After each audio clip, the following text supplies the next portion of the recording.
Bien-aimés dans le Seigneur, je vais parler des 3 étapes nécessaires qu'un chrétien doit franchir pour aboutir à avoir un cœur bien disposé afin qu'il soit capable de produire du fruit, tel que le Seigneur Jésus l'a dit dans la parole de sa mère, qu'un fruit peut produire 30%, et l'autre semence peut produire 60 et l'autre 100. Et pour avoir un cœur bien disposé tel que David a demandé, Seigneur, donne-moi un cœur bien disposé, dans les psaumes, il est nécessaire de passer ces 3 étapes. Je vais commencer par la première étape. Le Seigneur a dit, un semeur est allé semer. Mais quand il partait avec ses semences, une partie des semences est tombée dans la rue, au cours de route. Mais finalement, cette semence a quand même germé. À cause du soleil, cette semence s'était détruite. Arrivé à la deuxième étape, on est arrivé là où la semence est tombée sur une terre pierreuse. Et manquant de racines, finalement, ça s'est détruit à cause du soleil. Et la troisième étape, c'est là où la semence est tombée dans une bonne terre. Malheureusement, quand la semence s'est mise à croître, ça a germé ensemble avec des plantes. Conséquence, les épines ont étouffé les semences et finalement, ça s'est détruit. Ça ne pouvait plus produire parce que ça s'est détruit. Terrain, là où il n'y avait plus tous ces dérangements, tous ces obstacles, et la Bible dit que la terre était bonne, les semences ont poussé, une semence a produit soit 100, soit 30, soit 60. C'est là le cœur bien disposé. Donc chaque millier où la semence est tombée représente le cœur de l'homme. La première étape maintenant nécessaire à franchir, c'est là où la semence est tombée dans la rue. La Bible dit que le malin est venu et a détruit la semence, ou les oiseaux sont venus et ont arraché la semence. Là, ça signifie qu'il y en a qui entendent la parole de Dieu, mais qui sont incapables de la mettre en pratique. Maintenant, comment quelqu'un peut-il franchir cette étape? Le Seigneur Jésus a dit, ne vous bornez pas à écouter la parole de Dieu, mais mettez ça en pratique. Dans Jacques chapitre 1, verset 22. Ne vous bornez pas à écouter la parole, mais mettez ça en pratique.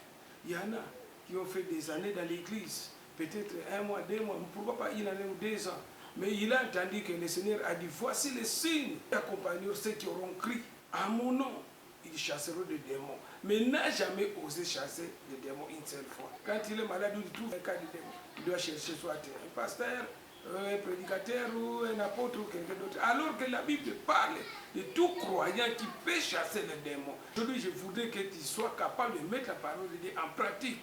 Comme on a dit, chasser les démons. Dès que tu constates que c'est fait, que je suis en train de vivre, ou mon enfant, quelqu'un de proche de moi, est en train de subir, il faut chasser l'esprit de la maladie, chasser les démons perturbateurs, de quelle que soit la forme.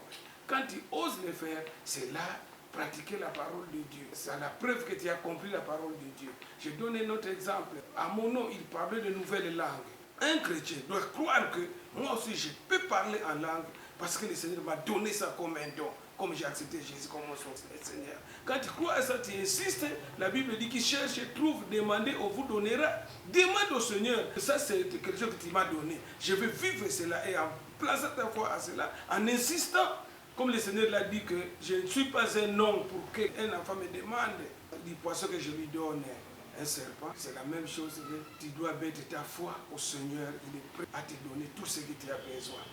De même, la Bible dit, il pose les mains sur les malades et les malades seront guéris. Quand tu vois quelqu'un qui est malade, pose les mains au nom de Jésus, crois qu'il sera guéri et tu verras s'accomplir. Mais si tu n'as jamais osé le faire, cette histoire qui ne pratique pas la parole de Dieu, c'est la preuve que tu n'as jamais compris. Il y a beaucoup d'exemples, mais pour ne pas s'assumer sur la première étape, nous lire Jacques chapitre 1, verset 22, Matthieu 7, verset 7 à 11, là le Seigneur a dit, toquez, on vous ouvrira, demandez, on vous donnera, et qui cherche, trouve. Je m'en vais aussi à la deuxième étape, la semence qui est tombée dans des endroits pierreux. La Bible dit que c'est là l'homme qui vient les persécutions à cause de la parole de Dieu. Il y en a qui tombent, mais la Bible a bien dit, vous aurez des tribulations dans le monde. On vous persécutera.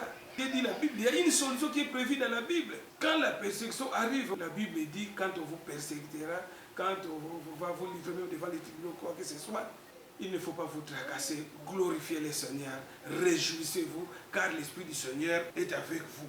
1 Pierre chapitre 4, verset 12 à 14, il dit, réjouissez-vous, soyez dans l'allégresse, louez le Seigneur. Il ne faut pas se mettre à regretter.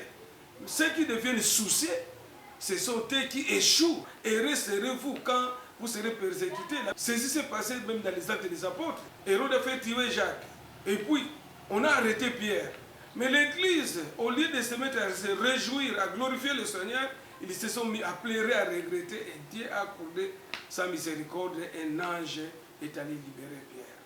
Mais voyons le cas maintenant dans lequel Paul et Silas ont été arrêtés et aussi après avoir fait l'œuvre du Seigneur, chasser un démon, utiliser une femme qui prédisait les choses, mais ils ont chassé cet esprit de pitié qui était à cette femme dans Acte 16 et voyez la suite.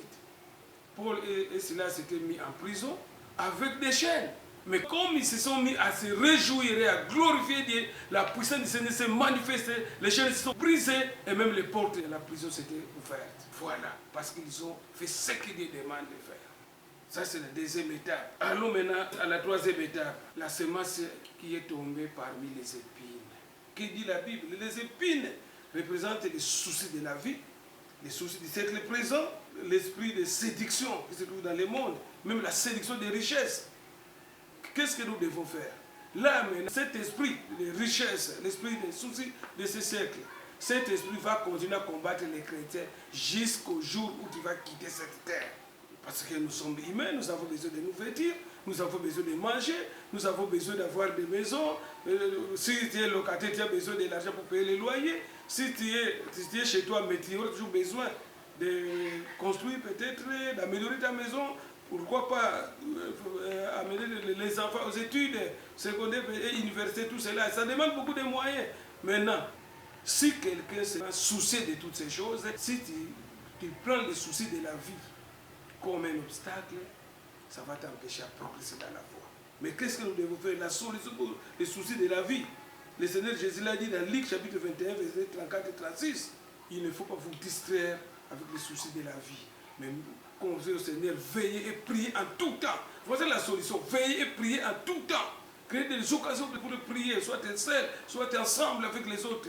Intensifiez les prières, persévérez dans la foi. C'est jusqu'au jour où tu vas quitter cette terre.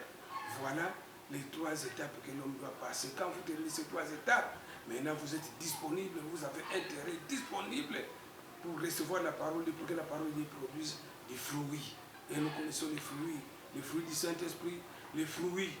Quand vous gagnez les âmes pour Christ, les gens se conduisent à travers votre ministère, à partir de votre comportement, votre façon de vous vêtir, peut amener les gens à la conversion, dire qu'en tout cas celui-ci c'est un vrai enfant de Dieu, c'est un modèle à suivre. On va te surnommer pasteur, prédicateur, tout cela, à cause de ton comportement vraiment bien. Voilà l'essentiel de ce message, c'est toute une leçon d'affermissement pour amener un chrétien à la maturité en Christ, à la combativité, à une grande résistance, comme la Bible le dit. Ils nous feront la guerre, mais nous ne vaincrons pas. De résister au diable, nous sommes appelés à résister au diable. C'est lui qui fuira loin de nous.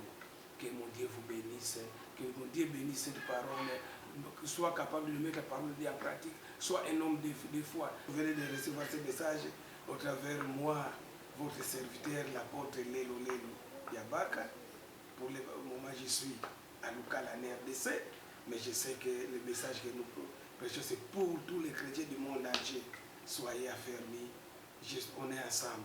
Que Dieu vous bénisse.